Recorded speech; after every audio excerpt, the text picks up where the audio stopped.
আখিরি জামানায় কি কি এলাহি কাণ্ড ঘটবে, আল্লাহর প্রোগ্রামিংয়ের আওতায় কি কি হতে পারে, হাদিসগুলোতে স্পষ্টভাবে এবং কোরআনের আয়াতগুলোতেও ইশারা ইঙ্গিতে কোথাও বা স্পষ্ট আকারে আল্লাহ তাআলা আমাদেরকে দিক নির্দেশনা দিয়েছেন। এবং এই শেষ জামানায় উম্মতে মুহাম্মাদিয়া সাল্লাল্লাহু আলাইহি ওয়াসাল্লাম, উম্মাতুল ইসলাম, এই উম্মাকে, এই একত্ববাদী এই উম্মতকে রাহমাতুল লিল আলামিন, বিশ্ববাসীর জন্য, মহাবিশ্ববাসীর জন্য, সৃষ্টিকুলের জন্য আল্লাহর মার্সি, দয়া, রহমত, স্নেহ, মায়া হিসেবে যে জাতিটা এসেছে মুহাম্মদ সাল্লাল্লাহু আলাইহি সাল্লামের নেতৃত্বে, এই জাতি আরেকবার পৃথিবীর নেতৃত্বে আসতে হবে পৃথিবীকে বাঁচাবার জন্য, পৃথিবীকে আরেকবার মানবিক সুকুমার বৃত্তি এবং আল্লাহর দ্বীনের আওতায় যত সব সৌন্দর্য আছে, সব সৌন্দর্য আরেকবার এই পৃথিবীতে প্রস্ফুটিত করতে হবে শেষবারের মতো। সেজন্য এই উম্মতকে দায়িত্ব নিতে হবে। প্রিয় ভাই বোনেরা, এই পৃথিবীর কোনো কিছুই কি হঠাৎ ঘটে যায়, আকস্মিক ঘটে? এমনিতেই কি কোথাও একেবারে বন্যা হয়ে শতবর্ষের রেকর্ড ভঙ্গ হয়ে যায়? এমনিতেই কি কোথাও দাবানল লেগে জান্নাতের মতো একটি এরিয়া, একটি দ্বীপ, যেমন সর্বসাম্প্রতিক আমেরিকার হাওয়াই দ্বীপপুঞ্জের মধ্যে মাওয়াই দ্বীপ, এই দ্বীপটি কীভাবে জ্বলে পুড়ে ছাই হয়ে গেল? একদিন আগেও যেটা ছিল একটি জান্নাতের মতো, একদিন পরে সেটা ছাই, কয়লা পুড়ে অঙ্গার হয়ে গেল। এগুলো এমনিই ঘটে, কোনো প্রোগ্রামিং ছাড়া, কোনো পরিকল্পনা ছাড়া, মহাপরিকল্পনার অধীন ছাড়া কি এগুলো হয়? কোরআন কি বলে দেখুন। সূরা আয-যারিয়াতের ৪৯ নম্বর আয়াতে আল্লাহ বলেছেন, আউযু বিল্লাহি মিনাশ শাইতানির রাজীম, বিসমিল্লাহির রাহমানির রহিম, ইন্না কুল্লা শাইইন খালাকনাহু বিকদর। আমি প্রত্যেকটি বস্তুকে একটি তাকদীর, প্রোগ্রামিংয়ের আওতায়, মহাপরিকল্পনার আওতায়, তাকদীরের আওতায়, আমার আজালি জ্ঞান, অনাদিকালের জ্ঞানের আওতায়, আমার ইচ্ছে পরিকল্পনার আওতায়, লৌহে মাহফুজে লিখিত আকারে যা রয়েছে সেই লেখার আওতায়, আমার ইচ্ছা জ্ঞানের আওতায় প্রত্যেকটি বিষয় আমি সৃষ্টি করে থাকি। একটি ধূলিকণার স্পন্দনও আল্লাহর জ্ঞানে থাকতে হবে, তার মহাপরিকল্পনায় থাকতে হবে। লৌহে মাহফুজে সেই স্পন্দনটির গতি, মাত্রা লিপিবদ্ধ থাকতে হবে এবং সেটার সময়সীমা কি আল্লাহর ইচ্ছাধীন থাকতে হবে, সেই অনুসারে সেটা হতে হবে। এর বাইরে কিছু হওয়ার কোনো সুযোগ নেই। সুদফা বা হঠাৎ বা আকস্মিক হয়ে গেল, পরিকল্পনা ছাড়া হয়ে গেল, এক মহাপরিচালকের, মহাস্রষ্টার কোনো উদ্দেশ্য আছে, উদ্দেশ্য ছাড়াই একটা দ্বীপ জ্বলে পুড়ে ছাই হয়ে যাবে, অসম্ভব। অসম্ভবের চেয়ে বড় অসম্ভব। দেখুন সূরা আল-আনআমের ৫৯ নম্বর আয়াতে কি ক্লিয়ারলি আল্লাহ বলছেন, আউযু বিল্লাহি মিনাশ শাইতানির রাজীম, ওয়া ইনদাহু মাফাতিহুল গায়বি লা ইয়ালামুহা ইল্লা হু। তারই কাছে রয়েছে গায়বের চাবিকাঠি, অদৃশ্যের, আনসিন যা কিছু হবে, যা কারো জ্ঞানের আওতায় নেই, দৃষ্টির আওতায় নেই, শ্রুতির আওতায় নেই, এসব কিছু যে হবে এগুলোর কি, এগুলোর চাবিকাঠি আল্লাহর হাতে। লা ইয়ালামুহা, সেগুলো জানে না, ইল্লাহু, তিনি ছাড়া আর কেউ।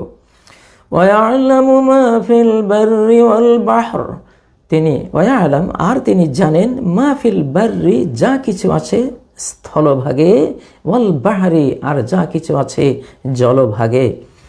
ওয়া মা তাসকুতু মিন ওয়ারাকাতিন ইল্লা ইয়ালামুহা, ওমা তাসকুতু, আর ঝরে না, মিন ওয়ারাকাতিন, সামান্য একটি পাতা পত্র পল্লব গাছের সে ঝরে না, ইল্লা ইয়ালামুহা, কিন্তু সেটা ঝরতে গেলে তার জ্ঞানের আওতায়, মহাপরিকল্পনার আওতায় ঝরতে হবে। তিনি জানেন, তিনি লিখে রেখেছেন এই পাতাটা কখন, কোন টাইমে, কিভাবে ঝরে যাবে।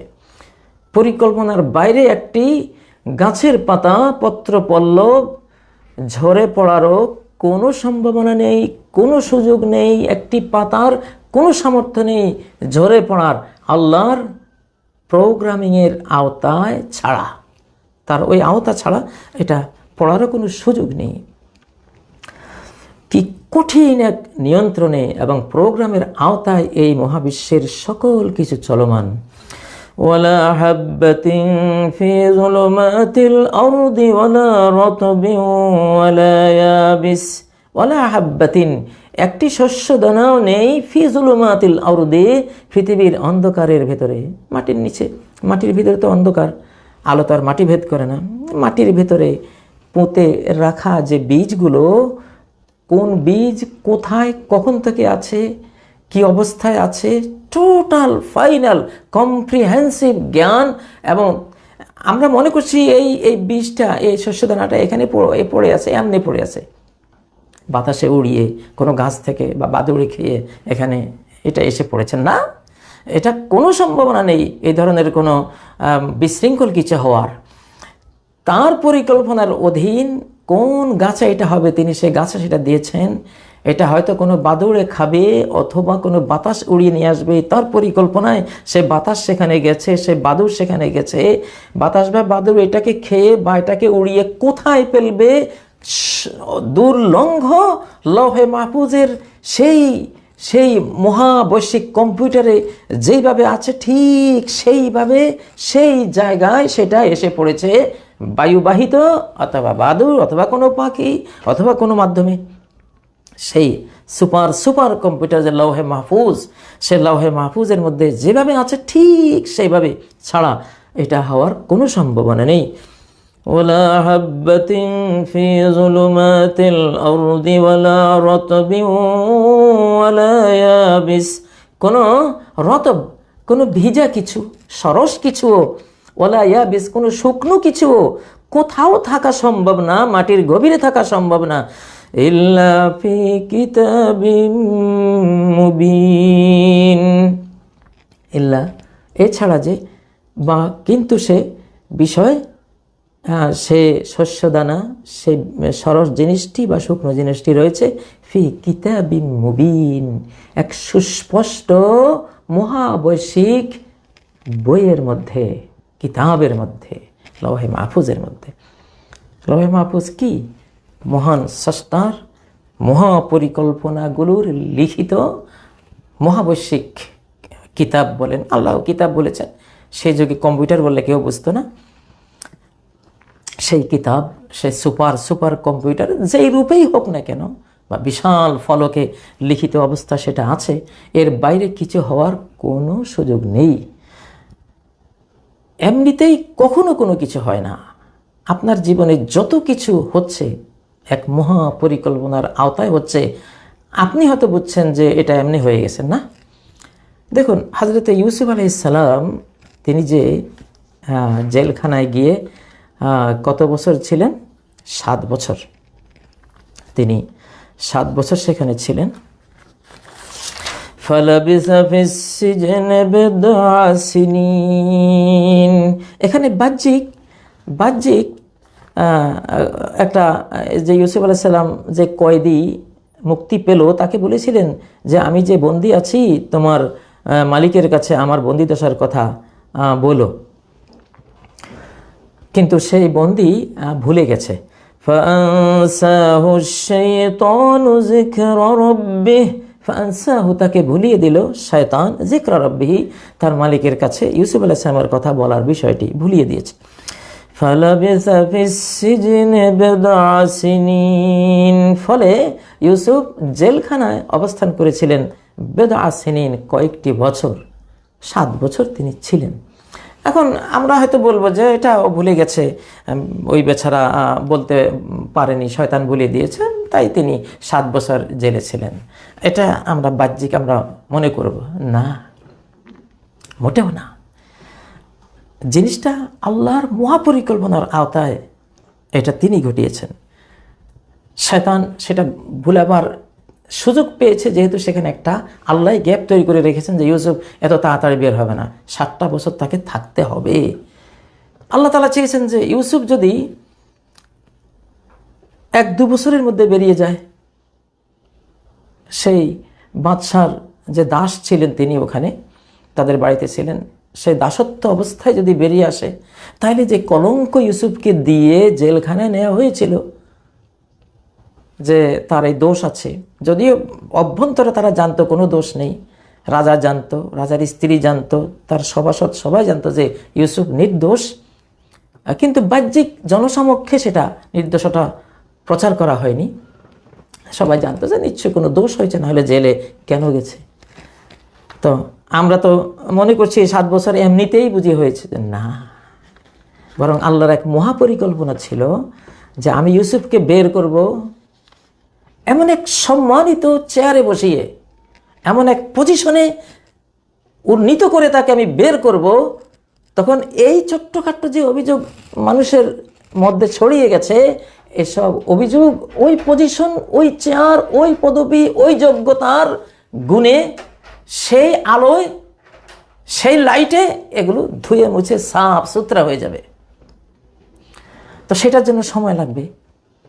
7টি বছর ছিল ইউসুফকে মিশরের খাদ্যমন্ত্রীর মতো তৎকালীন দুর্ভিক্ষের সবচেয়ে বড় গুরুত্বপূর্ণ পোস্টে, পদে বসিয়ে তার সমস্ত দোষ স্খলিত করে, অপসারণ করে, তাকে মহাসম্মানিত করে জনসমক্ষে আনার একটা প্রক্রিয়া। এই 7টি বছর এটা মহাপরিকল্পনার আওতায় হয়েছে। দেখুন তো কি বলছেন আল্লাহ তাআলা সূরা ইউসুফের 56 নম্বর আয়াত, وَكَذَلِكَ مَكَّنَّا لِيُوسُفَ فِي الْأَرْضِ। বাদশাহ যখন তাকে বলল যে তুমি আজ থেকে আমার এখানে থাকবে, আমার অত্যন্ত সম্মানিত বিশ্বস্ত একজন মন্ত্রী তুমি, উনিও বলেন হ্যাঁ, আমাকে জমিনের যত ধনভাণ্ডার আছে এগুলোর মন্ত্রিত্ব দেন। ইন্নী হাফিজুন আলিম, আমি বড় হেফাজতকারী, আমি খুব বিজ্ঞ এই বিষয়ে। আল্লাহ বলছেন মূল বিষয় ছিল তাকে এই পোস্টে আনার জন্য ওই দুর্ভিক্ষের টাইমটা আসতে হবে, মিশরের বাদশাহ মহাবিপদে পড়তে হবে, তার আর কোনো উপায় নেই ইউসুফ ছাড়া, এমন একটা পর্যায়ে পজিশনে তাকে নিতে হবে, এই জন্য একটু সময় লাগবে। وَكَذَلِكَ مَكَّنَّا لِيُوسُفَ فِي الْأَرْضِ وَكَذَلِكَ, আর এইভাবে মাক্কান্না, আমি প্রতিষ্ঠা দিয়েছি, প্রতিষ্ঠিত করেছি, প্রতিষ্ঠা দেওয়ার সব আয়োজন করেছিল ইউসুফের জন্য, ফিল আরদ, পৃথিবীতে, ইয়াতাবাওয়াউ মিনহা হাইসু ইয়াশা, ইউসুফ পৃথিবীর যেখানে চায় সেখানে সে আজকে যেতে পারে, তার কোনো বাধা নেই। সে অনারেবল একজন মন্ত্রী, জেলখানা থেকে মন্ত্রিত্বের সে মহাসম্মানে ভূষিত করার জন্যই অপেক্ষার 7টি বছর তাকে জেলখানায় রাখা হয়েছে। জেলখানা থেকে তিনি গোলাম অবস্থায় কলঙ্ক নিয়ে যাতে বের হতে না হয়, বরং মন্ত্রী হয়ে মহাসম্মানিত গোটা রাষ্ট্রের, গোটা পৃথিবীর মানুষের সম্মানের পয়েন্টে সমাসীন হয়ে যাতে তিনি বের হতে পারেন, এই মহাপরিকল্পনার আওতায় তাকে 7টি বছর জেলখানায় রাখা হয়েছিল। নুসিবু বিরহমাতিনা মান নাশা, নুসিবু, আমি দেই, বিরহমাতিনা, আমার রহমত, মান নাশা, যাকে আমি চাই, ওয়ালা নুদিউ আজরাল মুহসিনিন, পুণ্যবানদের, ওয়ালা নুদিউ, আমি নষ্ট করি না, আজর, পুরস্কার, আল মুহসিনিন, পুণ্যবানদের। সুবহানাল্লাহ। প্রিয় ভাইরা,